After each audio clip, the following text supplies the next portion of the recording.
आज हम लोग जन्मदिन के एक सभा में बैठे हुए हैं। आइए पहले हमने ये जाने कि जन्मदिन क्यों मनाया जाता है और फिर कैसे मनाया जाता है, कैसे मनाया जाना चाहिए।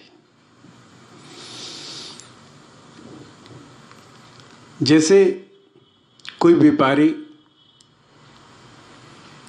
कंपनी चलाता है और एक साल के बाद उसका ईयर एंडिंग होता है, और जब ईयर एंडिंग होता है तो उसमें अपने व्यापार का लेखा जोखा करता है कि कितना लाभ हुआ, कितना हानि हुआ, कितना लागत आया, कितना प्रॉफिट हुआ, इसका एक लेखा जोखा करता है। क्योंकि उसका एक टारगेट होता है, किसी भी कंपनी का एक अपना टारगेट होता है, एक लक्ष्य होता है। इस लक्ष्य को हमें अचीव करना है। उस लक्ष्य के लिए कुछ नियम कानून बनते हैं कि इस नियम कानून में और इतने इस लक्ष्य को पूरा करने में इतना मैन पावर लगेगा, सबका लेखा जोखा उसके पास होता है। और जब साल समाप्त हो जाता है, दूसरे साल में प्रवेश करता है, तो इसका लेखा जोखा करता है नफ़ा नुकसान का। हम अपने लक्ष्य को कितना अचीव कर पाए, और इसी हिसाब से दूसरे साल का लक्ष्य वो देता है। अपना लक्ष्य रखता है कि अगला हमारा टारगेट कितना होगा। हर कंपनी, व्यापार करने वाली हर कंपनी ऐसा करती है। किसी का ये ईयर एंडिंग नवंबर होता है, यानी दीपावली होता है। किसी का दिसंबर होता है ईयर एंडिंग, किसी का मार्च ईयर एंडिंग होता है, किसी का मई होता है। किसानों का मई होता है। मई माने जेठ में वो लेखा जोखा करते हैं अपने अगली गृहस्थी, अगले टारगेट का, कि आगे साल हमें कितना बीज लगाना है, कितने खेत रोपने हैं, कितने फसल काटनी है, कितने मैन पावर लगेंगे, उसके टारगेट करते हैं और उसे अचीव करते हुए चले जाते हैं। इसलिए ठीक यही स्थिति मानव जीवन की हो। मानव जीवन का भी एक टारगेट है, एक लक्ष्य होता है, और उसे हम जन्मदिन कहते हैं। मानव का भी ईयर एंडिंग को हम जन्मदिन कहते हैं, जिस दिन हम पिछले साल को समाप्त करते हैं और नए साल में प्रवेश करते हैं, और एक साल का लेखा जोखा करते हैं। करना चाहिए। लक्ष्य यही है, आशय यही है, अभिप्राय यही है जन्मदिन मनाने का, कि अपने जन्म का लेखा जोखा करना। हम क्यों आए हैं, हमें क्या करना है, हमने क्या किया है और क्या बाकी रह गया। लेकिन ऐसा होता है जन्मदिन में कि हम जन्मदिन मनाते समय जितने साल के हम होते हैं, जितने उम्र हो, आज समाप्त हो रहा है, ईयर एंडिंग उसको क्लोज कर रहे हैं, अपने जीवन को इतने साल को उतनी बत्तियां जलाते हैं, मोमबत्तियां जलाते हैं, और उतनी मोमबत्तियां को हम फूंक करके उसे बुझा देते हैं। और जब बुझ जाती है तब happy new year, happy birthday to you हम बोलते हैं और नाचते हैं, हंसते हैं। फिर केक काट करके बड़ी मिठाइयाँ खाते हैं, तरह तरह की मिठाइयाँ खाते हैं। यही है हमारा जन्मदिन मनाने का तरीका। ये लेकिन हम ये नहीं जानते कि हम ये अपने जन्मदिन के ये दीपक को जो जल रहा था उसको हमने ही बुताया है। लक्ष्य ही है, करने का अभिप्राय भी यही है। हमारे मनाने वाला या जिसने टारगेट दिया है वो उसका लक्ष्य ही है कि तुम याद करो अपने कितने साल को गुजार चुके हो और कितना काम बाकी है और कितना काम हुआ कितना बाकी है।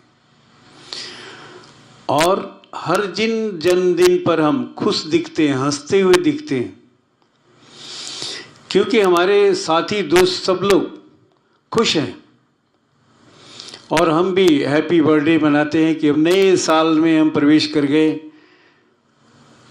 हंसी और खुशी या जश्न मनाते हैं, हंसी खुशी का।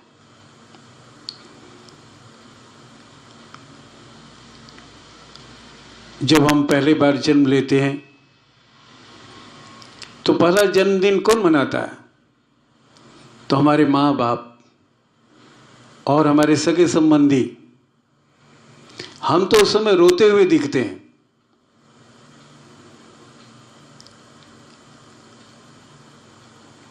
क्यों? इसलिए कि रौर और नर्क से हम आए हैं, अभी अभी निकले हैं नर और नर्क से, और उसकी याद है, उसका दुख है, उसका दर्द है। बड़े कष्ट से निकले हैं हम इस संसार में आए। कुछ दिन के बाद हंसना हमने सीखते हैं हम यहां आकर के, और ये हंसना हमारा धीरे धीरे बढ़ते चला जाता है। और यही जन्मदिन का आशय भी है कि हम जिस दिन अंतिम दिन हमारा जन्मदिन का हो उस दिन हंसते हुए हमें मरना है। कबीरदास ने यही कहा। इसी तरफ उन्होंने भी इशारा किया, जब तू जन्मा था तो जग हंसा था, तू रोया था, करनी कुछ ऐसा कर चलो कि तू हंसे जग रोए रे। ये पाठ पढ़ना है, यही सबक है, यही टास्क है, यही लक्ष्य है हमारा जन्मदिन का। यही लक्ष्य है कि हम जो हर जन्मदिन पर हम हंसते हुए दिखते हैं, ये हंसी हमारी बरकरार रहे। अंतिम दिन, अंतिम समय में भी हमारी हंसी बरकरार रहे। और इसी की याद दिलाने के लिए हम सब जन्मदिन मनाते हैं और एक टास्क लेते हैं। और ऐसा सिस्टम तो करते हैं, लेकिन इसकी जानकारी हमें नहीं होती है। हम हंसते ही रह जाते हैं, उस हंसने का आशय नहीं समझते हैं। सब लोग हंस रहे हैं इसलिए हम भी हंसिए, ये अज्ञानता नहीं है तो और क्या है। कभी जानने की कोशिश भी हम नहीं करते हैं कि हर व्यापार में घाटा नाफा की बातें की जाती है, पर हमारे जीवन का जन्मदिन मनाते हैं, ईयर एंडिंग मनाते हैं, उसमें घाटे नाफे की कोई चर्चा ही नहीं करते हैं हम कभी। क्या खोया, क्या पाया, क्या लेना है, क्या देना है, इसकी कोई चर्चा नहीं, कोई हिसाब किताब नहीं, कोई दुख नहीं। निसंदेह ये तब तक लिए दुख नहीं है, तब तक लिए हंसेंगे हम, जब तक से हम दिवालिया न हो जाए।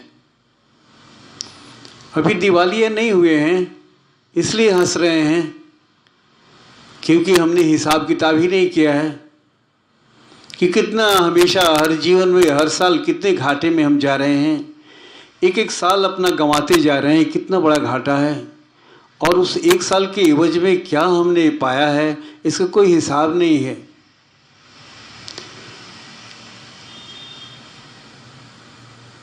और जब हम अंतिम दिन विदा करेंगे, अंतिम दिन, उस समय हमारा हंसना अगर बरकरार रह गया तो सचमुच हमने अपने टारगेट के, अपने लक्ष्य को पूरा किया है। तभी ऐसा हो सकता है। अगर उस दिन हम रोते हुए अगर जाते हैं तो निसंदेह ये दीवानगी है, दिवालियापन है। और दिवालियों की जमात के साथ ही हम रह रहे हैं, इसलिए कि सारे दिवालियाँ, सारे भिखारी हैं, सब ठगे हुए हैं, लुटे हुए हैं और सबको रोना ही रोना है। इसलिए ये मेरे रोने की बात नहीं जान सकते, ना हमें चुप करा सकते हैं, ना हमें हंसा सकते हैं अब, क्योंकि ये खुद ही नहीं हंस रहे होंगे तो किसी को क्या चुप करा सकते हैं? चुप कराने की बात क्या सोच सकते हैं? नहीं, कभी नहीं सोच सकते। यही है असफलता हमारे जन्मदिन मनाने का, कि मनाते तो हैं, हमारे पूर्वजों ने, महापुरुषों ने जन्मदिन मनाने का जो रस्म बनाया है उसको इसी को देखते हुए बनाया है कि कोई भी काज जब हम आगे बढ़ के करते हैं तो नफ़ा नुकसान की बात जरूर सोचते हैं, आमदनी की बात सोचते हैं। वैसे ही जन्मदिन भी आय व्यय के ब्यौरा होनी चाहिए, हमारा लक्ष्य होना चाहिए जिसे हमने छोड़ दिया है। अब जन्मदिन कैसे मनाया जाए? जन्मदिन कैसे मनाया जाए ये भी जानना जरूरी है कि कैसे मनाया जाए और कहाँ हम छोड़ के आए हैं, ये गलती कहाँ हम करते हैं। तो जन्मदिन मनाने के लिए जरूरी है, जो पहला जन्मदिन होता है हमारा, उस समय अबोध होते हैं, हम बोल नहीं सकते हैं, हम हंस नहीं सकते हैं, हम कह नहीं सकते हैं, उन बत्तियों को जला भी नहीं सकते हैं, उन्हें बुता भी नहीं सकते हैं, ये भी ज्ञान हमें नहीं है। लेकिन हमारे जन्मदिन हमारे माँ बाप मनाते हैं, हमें वो मनाते हैं। उन्हें कैसा मनाना चाहिए वो भी ये नहीं जानते कि कैसे मनाना चाहिए। पहला जो जन्मदिन होता है वो छठवें दिन होता है, छठियारी जिसे कहते हैं। ये पहला संस्कार माँ बाप को देना चाहिए उस बच्चे को आशीर्वाद के रूप में। वो कौन सा आशीर्वाद होना चाहिए, वो कौन सा टास्क होना चाहिए, कौन सा लक्ष्य होना चाहिए? जो अनबोलता है, न समझ सकता है, न बोल सकता है, वैसे को कैसे टास्क देंगे? बड़ा आश्चर्य की बात लगती है, लेकिन सच्चाई यही है कि वो समझ सकता है। तुम जानते हो कि वो नहीं समझ सकता है। उसके पास एक अवचेतन मन है जो ईश्वर का अंश है। अवचेतन मन, चेतन मन नहीं होता है उसके पास, लेकिन अवचेतन मन होता है और ईश्वर का अंश है। उसे ईश्वर बनने की पूर्ण क्षमता है उसके अंदर में, उस अवचेतन मन, और बहुत बड़ी शक्तिशाली है वो। उसलिए प्रथम टास्क जो उसके माँ बाप को देना चाहिए वो है सदा स्वस्थ रहना। सदा स्वस्थ रहना, उसके कान में ये शब्द को अवश्य बोलो,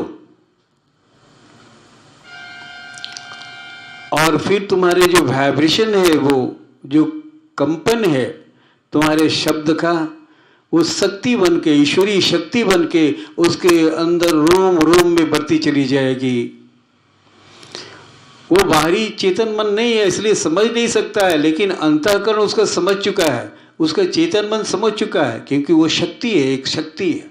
और तुमने इस शब्द के द्वारा इस शक्ति को तुमने डाला और वो शक्ति पूरे हाहाकार करके उसके अंतर में घूमने लगेगी, उसकी चेतना में घूमने लगेगी, और ठीक ये वैसा ही वो स्वस्थ होता चला जाएगा। इतना कहना तुम्हारा काफी है, बशर्ते कि उसके कान में कहो, ताकि उसके अंदर में वाइब्रेशन के रूप में जाकर के वो काम करने लगी। अब पहला वर्ष जैसे समाप्त होता है, हमें दूसरा वर्ष आता है। दूसरे वर्ष में हमें क्या करना चाहिए? वो अभी भी वो बोलता नहीं है, वो समझ नहीं सकता है, वो कुछ कर नहीं सकता है। जलाना है तुम्हें, बुताना है तुम्हें, लेकिन जन्मदिन तो इसलिए मना रहे हैं कि हमें एक टास्क देना है, एक लक्ष्य देना है, उस जीवात्मा को एक आशीर्वाद देना है, एक सजेशन देना है। और वो काफ़ी है, बोलता हो या ना बोलता हो, इससे कोई फर्क नहीं पड़ता है। सजेशन दे सकते हो तुम अपनी चेतना, तुम उसकी चेतना को जागृत कर सकते हो। उसकी चेतना में ये बात घूमने लगेगी और तब तक से घूमती रहेगी जब तक से वो चेतना उसको कार्यरत में न बदल दे, तब तक से वो घूमती रहेगी। और दूसरे साल फिर उसे सजेस्ट करो, सजेस्ट करो, और वो शब्द क्या होगा? अनावश्यक लोभी नहीं बनना। अनावश्यक लोभ के प्रति आकर्षित नहीं होना, अनावश्यक लोभी नहीं बनना अपने जीवन में। ये दूसरा टास्क है जो बहुत जरूरी है, एक दवा की तरह काम करेगा। क्योंकि दूसरा साल से उसका जीवन, दूसरे साल से 2 साल के और 14 साल के जो बीच की अवधि होती है, ये है उसका जो प्रकृति है, वो कफ की प्रकृति है। ये कफ प्रधान होता है 2 से 14 साल तक। तो कफ में, कफ का जो नेचर है, जो स्वभाव है कफ का, वो है लालच, वो है लालच। वो निसंदेह कफ बिगड़ेगा तो निसंदेह वो लालची होगा और वो जिद्दी होगा, निसंदेह जिद्दी होगा, क्योंकि कफ का ये स्वभाव है। अगर लालच बिगड़ गया तो धीरे धीरे लालच ये जिद में पड़ेगा, क्योंकि लालच को पूर्ति करने के लिए वो जिद करेगा।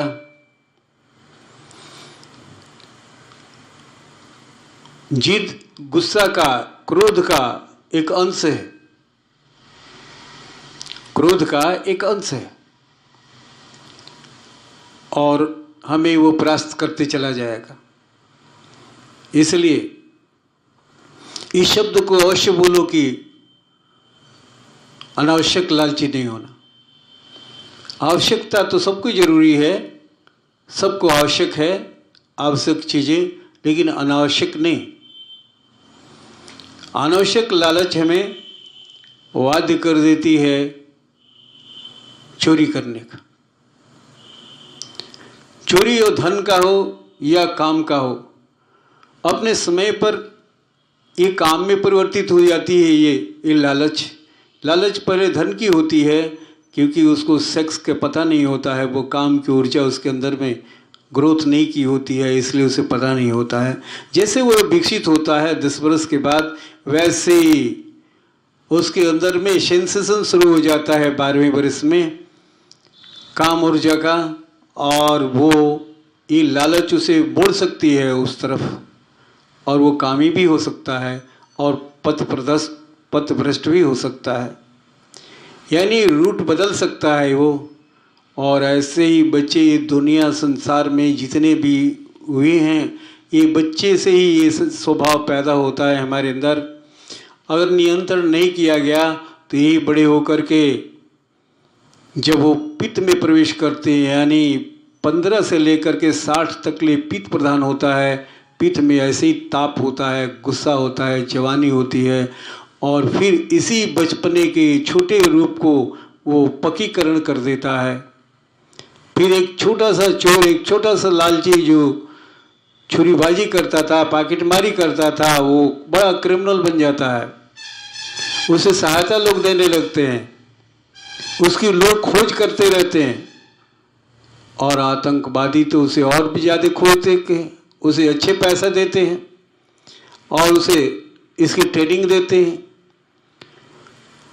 और ठीक इसी तरह से इन बच्चों को या बच्चियों को ये आपद घेर लेती है। ये अनजाने रूप में होता है, हम इसके विषय में नहीं जान पाते कि बच्चे मेरे हाथ में रहकर, मेरे साथ में रहकर कैसे बिगड़ गए। देखते थे कि वो सही चल रहे थे, देखते थे मेरी आज्ञा पालन भी कर रहे हैं, लेकिन ऐसा सोचा भी नहीं था कि ऐसा हो सकते हैं और ऐसा होते हुए दिखते हैं, क्योंकि हमने इस तासीर को नहीं समझा, हमने जीवन जीने की कला को नहीं समझा। इसलिए ये आज समाज में ये उपद्रव होता भी है, बहुत ज़्यादा हो रहा है, और इसी एज के बच्चों से ये हम बुराइयाँ, इसी एज के बच्चों में ही बुराइयाँ पनपती है और वो जाकर के प्रगढ़ जवान होती है पीत के समय, यानी जवानी के समय। इसलिए हमें इस सावधान रखना चाहिए कि बच्चों को कैसे पालन पोषण कर चाहिए, कैसे इसका ट्रीटमेंट होना चाहिए, इसे कैसे बचपन में हम उपचार करें। तो कहते हैं कि पित्त जो है ग्रसित होता है सीने से लेकर के ऊपर सिर के ऊपरी शिखर तक ले, ये कफ प्रधान होता है, और कफ का ज़्यादा अटैक हमारे सीना, हृदय, गला, आँख, नाक, कान, सर होता है। इसलिए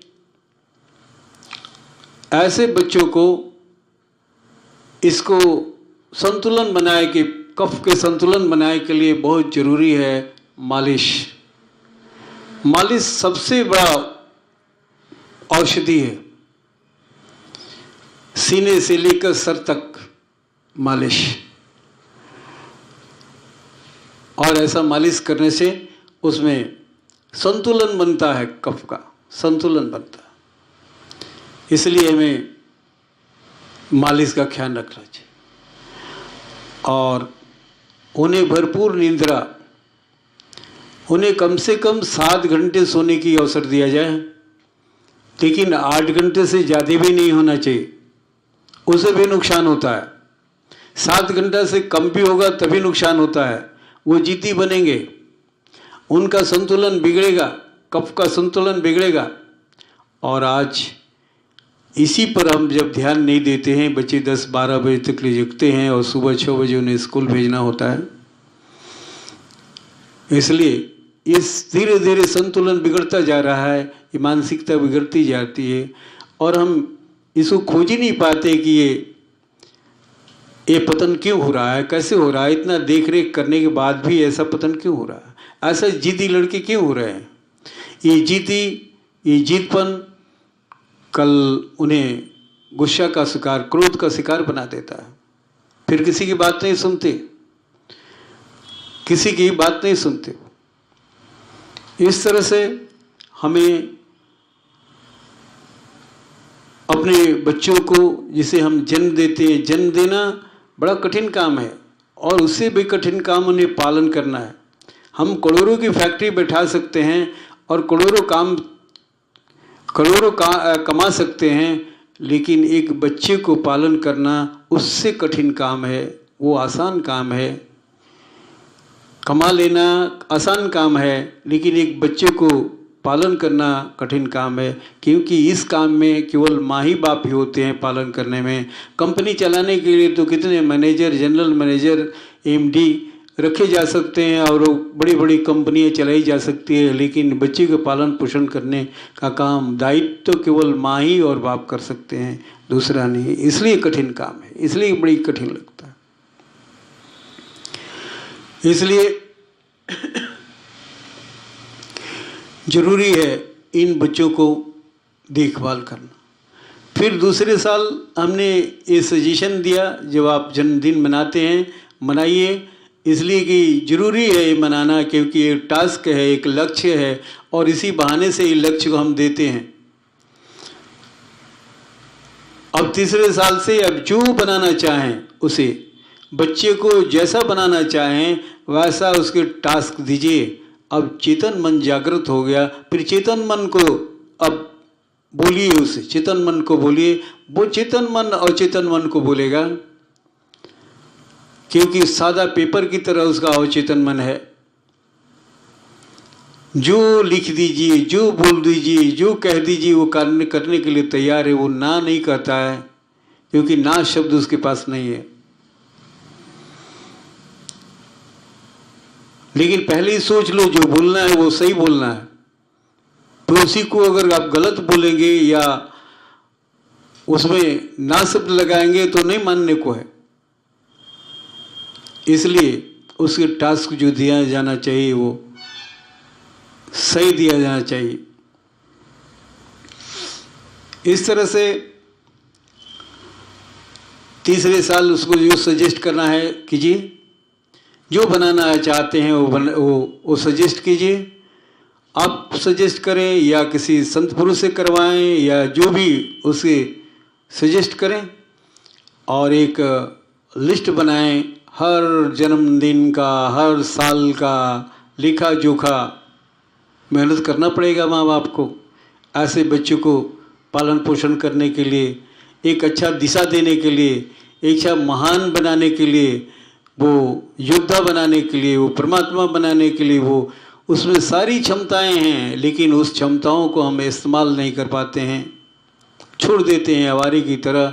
वो क्षमताएं आपस में बिखरती रहती है, आपस में टकराती रहती है हमारी सोच से, और अंत में देखते हैं कि कुछ नहीं हो रहा है और बुरे रास्ता पर जाने लगता था। बड़ा अफसोस होता है, इसलिए कि हमने जीवन जीना सीखा ही नहीं, जीवन जीने की अनुष्ठान ही नहीं किया है, ऐसी सभाओं में नहीं गए हैं, ऐसे भाषणें नहीं सुने हैं, ऐसे संवाद नहीं हमने कभी सुना है और न पढ़ा है। इसलिए उस दिशा में नहीं चल पाते। कप की और एक आदत है, एक कप में एक और स्वभाव है, वो है कल्पना करने की स्वभाव।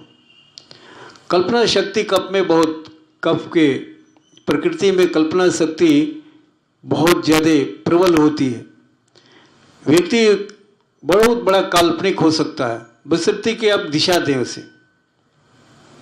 कल्पना करने के लिए कहानियाँ बड़ी सुंदर काम करती हैं, क्योंकि कल्पना में कहानियाँ जब हम बोलते हैं तो बच्चा आप जितना बोले उससे एक डेग आगे वो कल्पना कर लेता है कि क्या बोलेंगे, इसके बाद क्या होगा, इसके बाद क्या होगा।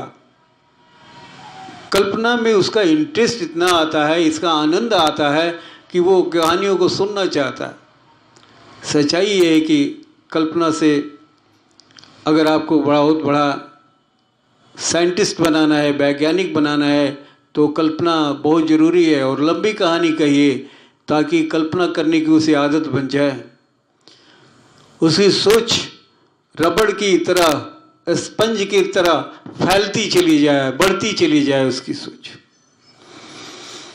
जितना सोचेगा उसके मस्तिष्क उसी तरह से विकसित होंगे, स्पंज की तरह, रबड़ की तरह वो बढ़ेंगे। और कल्पना कराने की बहुत अच्छी ये प्रक्रिया है। कहानियों को, कहानियाँ लंबी लंबी सुनाइए और जो बनाना है उसी लायक उसे सुनाइए। मैथमेटिशियन बनाना है तो इसका भी आधार यही है। एक अच्छा मैथमेटिशियन जो होता है वो कल्पना करके मान लिया कि ये है, और इस तरह से कल्पना करके वो बहुत से बड़े प्रॉब्लम को सॉल्व करते चला जाता है। वो कल्पना शक्ति की खेल है। इसलिए कल्पना में की दिशा में उसे विशाल बनाइए। अगर मैथमेटिशियन बनाना है, साइंटिस्ट बनाना है या जो बनाना है, आप आराम से, बशर्ते कि आप बने हुए हैं तभी ये काम कर सकते हैं। आप खुद अपने को बनाए हैं, खुद अपने को विकसित किए हैं, खुद इस सत्य को जाने हैं, खुद इस सत्य को आपने उतारा है। ये काम तभी आप कर सकते हैं, वरना ऐसे कहा जाए तो आपको सुनने भी मन नहीं लगेगा, और करेंगे भी तो 2-4 दिन करके थक जाएंगे। इसका इम्पोर्टेंस आपको पास नहीं आएगा, समझ में नहीं आएगा।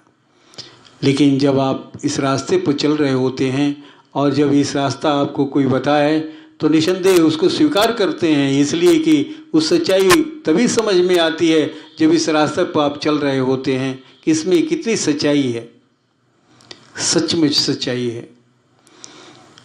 तो ही मकसद है कि हर साल, अब लड़का बड़ा हो गया, अब उसे बताओ कि तुम 10 साल के हो गए, ये 10 साल 10 गो दीपक तुमने जलाया, और 10 को तुमने ही बुताया। क्यों तुम्हें बुताया, दूसरा क्यों नहीं बुताया? क्योंकि वो तुम्हारे जीवन के प्रकाश थे। जीवन, वो जीवन का अंग था जिन्हें तुमने खो दिया, उसको बुझा दिया, वो मिट गए। उतने दिन तुम्हारे मिट गए, वो अंधकार में चले गए। अब शेष जो बच रहा है उसको कैसे संभालोगे? और कितना टास्क बचा हुआ तुम्हारे जीवन का? एक टास्क जरूर बनाओ, एक लक्ष्य जरूर बनाओ, और उसे अभी कितना बाकी है पूरा करने में, कितना टाइम लगेगा, कितना तुम पूरा कर पाए हो, ये भी उसका लेखा जोखा करो। तब आप एक बच्चे को अच्छी जिंदगी दे सकते हैं। नहीं, जिंदगी नहीं, एक महापुरुष, विद्वान, योद्धा बना सकते हो, योद्धा बना सकते हो। इसलिए यही है जन्मदिन मनाने का एक छोटा मोटा आशय। और हर माँ बाप को इसे सुनना, समझना और करना चाहिए। और कहीं न कहीं हम भूल करते हैं, जिसकी वजह से हमारे बच्चे हमारे हाथ से फिर निकल जाते हैं, अपनी आदत का शिकार हो जाते हैं, उस आदतों में इतना उलझ जाते हैं कि हम उसे हटाना चाहें, निकालना चाहें तो भी नहीं निकाल पाते। ओम शांति।